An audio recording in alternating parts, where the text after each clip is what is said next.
magtatabuan sa Pilipinas. Ano nga ba ang mga hayop na magtatabuan sa Pilipinas? Ating alamin sa ulat ngayon. Ang tamaraw ay isa sa mga hayop na magtatabuan sa Pilipinas. Ito ay makikita sa Mindoro. Marami ang nagsasabi ng kamukha ito ng karabaw dahil sa dalawang itim na sunga at kulay abo nitong balat. Alam niyo ba, unti-unti nauubos ang mga tamaraw dahil nasasirang maraming katapatan kung saan sila nanirahan. Naku, hindi lang ang tamaraw.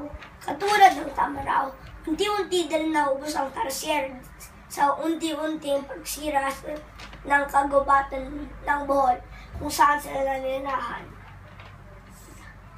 Ang tarsier ay isang maliit na hayop na may malaking mata. Ito ay gising tuwing gabi at kumakain ng mga insekto. Ang Philippine Eagle o Agila ay isa pa sa mga hayop na unti-unti na rin naubos dahil sa pag-uubos ng puno sa mga kagubatan. Putol dito, putol doon. Kaya wala na sila matirahan. Ito ay isang malaking ibon na may kulay ay mangging baliwibo at napaa.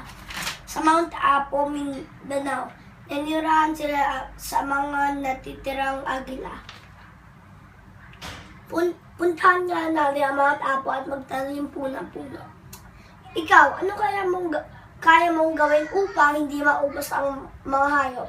Pagsama palagi sa mga iyong dasal na sana hindi lumaala ang pag-uubos nila.